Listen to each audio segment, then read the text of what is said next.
Hello, welcome back to the Wizard Den. Today I'm going to be discussing how I went from a Christian, right, to a occultist, and how that worked. Now, I used to be a Baptist. I grew up as a Baptist Christian. I was that way for years upon years. I want to say from when I was adopted, so probably around like 9 years old to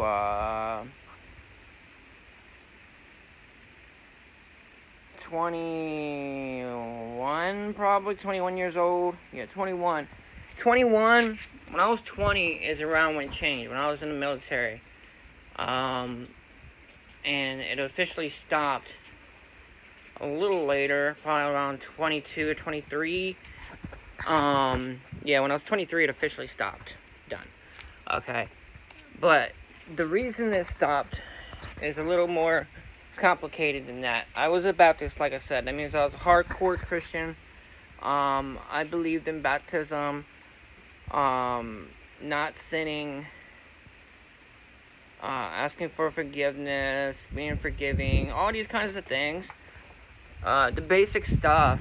But the Baptists are very strict. So you can't do much. You have to actually live the life of a Christian. I mean, which makes sense, really. If you're going to be a Christian, be a Christian. Don't make your own rules, right?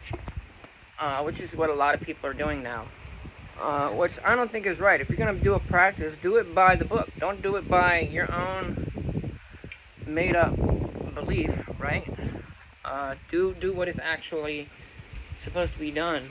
If you're going to follow a religion, that is. Now, if you're going to be an occultist, it's a little bit different. You're going to do things based off your experience. Alright, now, anyhow, I, started questioning things when I was about 20. I was wondering, like, I've been, dedicated for so long. Why is he not answering me? Why is it I'm doing all this, I'm spending all this energy, on this thing. I'm spending all this time and effort, and I'm getting nothing in return. I'm not even getting an answer. I'm not getting a vision. I'm not getting nothing. I'm not getting a reply. I'm not getting an answered prayer. I'm getting nothing. Nothing at all. No help. Nothing. And then what really turned it around is my girlfriend started to have health problems. And that's when it really kicked into overdrive. But prior to that, I really started questioning things, because I was like, why is this guy able to break his own commandments? And, he's so holy and perfect and separate from us and so much better than us, but yet he's so human at the same time, and he's very flawed for someone that's supposed to be perfect and holy. It just wasn't adding up, okay? Now, so I started looking on, YouTube and stuff like that, and watching videos. This is like 10 years ago. I started watching videos, and I got into King Solomon, and, learning that he was actually into the Goetia, and he founded a lot of demons and stuff like that. And I started watching that. Now, obviously, I was watching that through a Christian lens. And then I had a traumatic experience happen to me, where, my girlfriend at the time was possessed and all this nonsense, and it was a very crazy night. I was on acid, so were they. They got possessed. They started saying some insane stuff to me. It was like an out-of-body experience, the way it felt.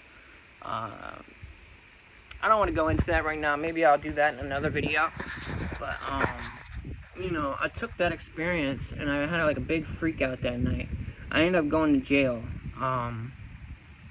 And, after that, I fell into a deep depression. This is when I was 21. From there, I really kind of dived into all that stuff with Goetia. I started trying to study it a little bit and just learn a little bit, And I tried to work with angels. I started trying to work with angels But I had no success. Of course, Christian Christian God didn't want to answer me, and neither did the angels. But yeah, I had no luck. Okay, but I wanted to try that because that's what I felt safe with. Okay, and I tried. I tried. Tried working with Michael. Tried working with Raphael, Hanael, Sandalphon, Zadkiel, Zaphiel, everybody. Halaliel, Yalalio, like all of them. The Shem Hepharosh, or whatever they're called. Like, I tried a lot of angel stuff. Nothing. No luck at all. Only now do they want to, actually pay me mind when it's, too little too late. Okay? Now, I got rid of that girl, and I got with a new girlfriend, who is now my fiance. She was a Christian at the time that we got together, and I was still 50-50 on it. But then I really started having these breakthroughs of this clear understanding. I started to become a clear cognizant and develop psychic abilities, and or clear blockages, I should say, and be more tapped into my psychic abilities, my innate abilities. And I started to get a clear knowing and a clear understanding, sensing, feeling. As time progressed, I got clairvoyance and audience in little pieces, little by little, right, over time. And I realized, I was like, this Christian God he's murdered people, he's jealous, and, the murdering alone is absurd. That he's wiped out cities, children, he's killed children with a bear for one of his prophets. It's just really twisted. Then he killed a whole bunch of babies in Egypt, because of slave trade. But innocent babies, like, it's wild. It don't make no damn sense, dude. But, yeah, I started having these breakthroughs. And I was like, I can't worship something like that. I'd rather go to hell than do that. Straight up. And I'm not going to live my days out of my life being afraid of hell every single fucking day. Which I used to be. As a Baptist, I was extremely afraid of hell. Hell was something that was talked about every Sunday. So really quickly, it got ingrained into me that, I would be afraid of hell and going to hell every single day of my life. And it was a very traumatic thing for me. I was very afraid. But as I grew in the occult, I stopped fearing that. I don't no longer fear it. And even if I turn out to be completely wrong about everything, and the Christian God is the ultimate ruler and everything, and I'm wrong, I'd rather go to hell. Straight up. I would not want to worship him. He's a psychotic loser. Now, with my new girlfriend, who is now my fiance, I had been with her for a while, and then she came upon a health issue, and it was time sensitive. She was getting worse off, and I tried to contact Raphael out of desperation and fear, because I was afraid to contact anything else, and nothing. So I was looking into the Goetia and trying to learn what spirits did what. I started looking into Boer and Marbas, and then I chose Marbas. And then I did a ritual with him, and I offered him blood. Now, that ritual was a success. Her problem ended up getting solved and fixed. And then that kind of changed my point of view on everything. Okay? And then from there, because, I begged and tried with the angels and Jesus and God, and nothing. They didn't give a flying shit. And then I tried, after that, I started trying to work with the Goetia. And it was hit and miss because I was inexperienced.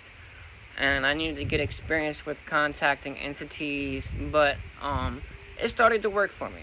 I started to learn, I started to grow, and as I grew, I used to be afraid of the Egyptian gods because of how they were depicted in the Bible, but I decided to get over that and give it a try.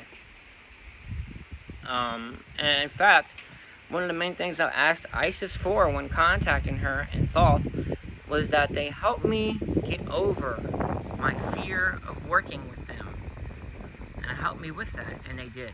They helped me with learning about love, compassion, balance, the occult, helped me overcome that fear, and a lot of things. They helped me overcome a lot. My ego, a lot. They helped me grow immensely, and they guided me through my occult journey.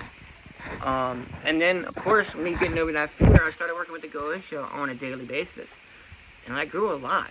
But that's really how I grew. And I went from a Christian to an occultist.